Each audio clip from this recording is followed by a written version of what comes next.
लोकसभा चुनाव को लेकर झारखंड में सभी दल ताल ठोक रहे हैं। एनडीए ने टिकट बांटने के मामले में बढ़त ले ली है, तो वहीं इंडिया अलायंस ने महारैली का आयोजन तय कर अपनी तैयारी की झलक दिखा दी है। झारखंड में भाजपा के साथ सिर्फ आजसू ही है, जबकि विपक्षी गठबंधन इंडिया में 4 पार्टियां जेएमएम, कांग्रेस, सीपीआई और आरजेडी शामिल हैं। सीपीआई और सीपीएम भी पहले इंडिया का हिस्सा थी, लेकिन सीटें न मिलने के कारण दोनों वाम दलों ने अलग राह पकड़ ली है। एनडीए को झारखंड में लीड करने वाली बीजेपी ने अपने 5 उम्मीदवार इस बार बदल दिए हैं। दूसरी ओर इंडिया में अब तक सिर्फ 7 सीटों पर ही उम्मीदवारों की घोषणा हुई है। 7 सीटों के लिए उम्मीदवारों के नाम अभी तक भी तय नहीं हो पाए। एनडीए ने झारखंड की कुल 14 संसदीय सीटों के लिए सबसे पहले घोषणा कर दी। राज्य की 13 सीटों पर भाजपा के उम्मीदवार हैं, तो एक सीट सहयोगी पार्टी आजसू को भाजपा ने दे दी है। आजसू ने गिरिडीह से अपने सिटिंग सांसद चंद्रप्रकाश चौधरी को अपना उम्मीदवार बनाया है। भाजपा ने 5 सीटों पर नए उम्मीदवार दिए हैं। इनमें जेएमएम छोड़कर भाजपा ज्वाइन करने वाली शिबू सोरेन की बड़ी बहू सीता सोरेन को दुमका से उम्मीदवार बनाया गया है।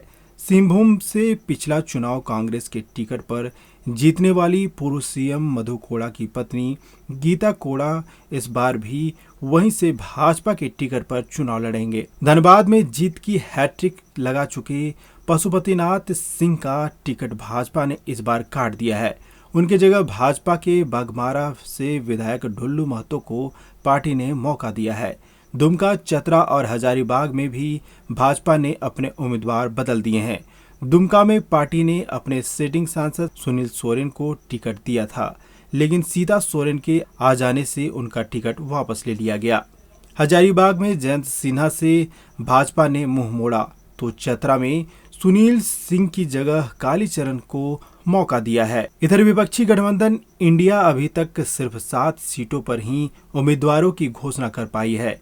टिकट बंटवारे में 7 सीटें कांग्रेस को मिली हैं, जबकि 5 सीटों पर जेएमएम के चुनाव लड़ने की बात है। चतरा की सीट आरजेडी और तो कोडरमा की सीट सीपीआई एमएल के खाते में गई है। कांग्रेस अभी तक अपने कोटे की 7 सीटों में खूंटी, हजारीबाग और लोहरदगा सीटों पर ही उम्मीदवारों की घोषणा कर पाई है। खूंटी से कालीचरण मुंडा भाजपा प्रत्याशी अर्जुन मुंडा को चुनौती देंगे। हजारीबाग में भाजपा छोड़ कांग्रेस में आए जयप्रकाश भाई पटेल को पार्टी ने उम्मीदवार बनाया है। लोहरदगा से सुखदेव भगत के नाम की घोषणा हुई है। बाकी की 4 सीटों पर कांग्रेस अभी तक नामों का चयन ही नहीं कर पाई है। जेएमएम ने भी अपनी 5 सीटों में अभी तक सिर्फ 2 नामों की घोषणा की है। दुमका से भाजपा उम्मीदवार सीता सोरेन को जेएमएम के नलिन सोरेन चुनौती देंगे, तो गिरिडीह में आजसू उम्मीदवार चंद्रप्रकाश चौधरी से मथुरा महतो की भिड़ंत होगी। आरजेडी को चतरा सीट मिली है, लेकिन उसने पलामू सीट पर भी दावेदारी कर दी है। वहां से आरजेडी ने ममता भुइयां को टिकट दिया है। चतरा से अभी तक किसी के नाम की घोषणा आरजेडी ने नहीं की है। सीपीआई एमएल ने कोडरमा सीट से 3 बार से बगोदर के विधायक विनोद सिंह को मैदान में उतारा है। उनका मुकाबला भाजपा की अन्नपूर्णा देवी से होगा। झारखंड में इस बार लोकसभा के लिए हेमंत सोरेन की गिरफ्तारी सबसे बड़ा चुनावी मुद्दा बनेगा। पिछले विधानसभा चुनाव में जेएमएम का प्रदर्शन शानदार रहा था। हेमंत के नेतृत्व में लड़े गए विधानसभा चुनाव में जेएमएम सर्वाधिक सीटें लाकर झारखंड की सबसे बड़ी पार्टी बन गई थी। कांग्रेस और आरजेडी भी जेएमएम के साथ थे। दूसरे नंबर पर कांग्रेस रही। भाजपा को अपनी सत्ता गंवानी पड़ी थी। जमीन घोटाले में हेमंत सोरेन अभी जेल में है।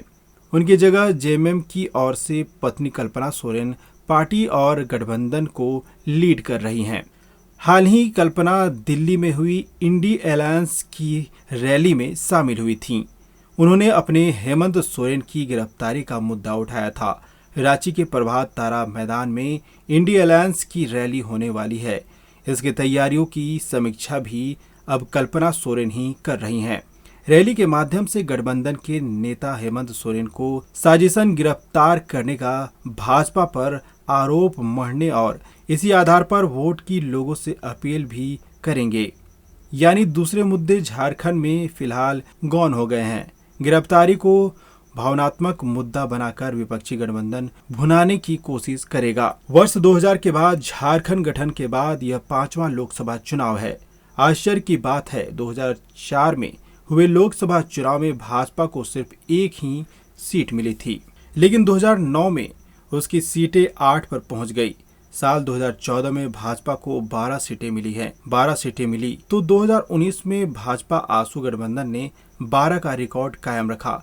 दूसरी ओर कांग्रेस 2014 में सर्वाधिक 6 सीटें हासिल करने के बाद लगातार एक सीट पर आती रही। जेएमएम तो 2004 की 4 सीटों से 2009 में 2 पर आ गया। 2014 और 2019 में उसे एक सीट से ही संतोष करना पड़ा। राजमहल सीट पर विजय हंसदा ने नरेंद्र मोदी की लहर के बावजूद 2014 और 2019 में जेएमएम की लाज रख ली।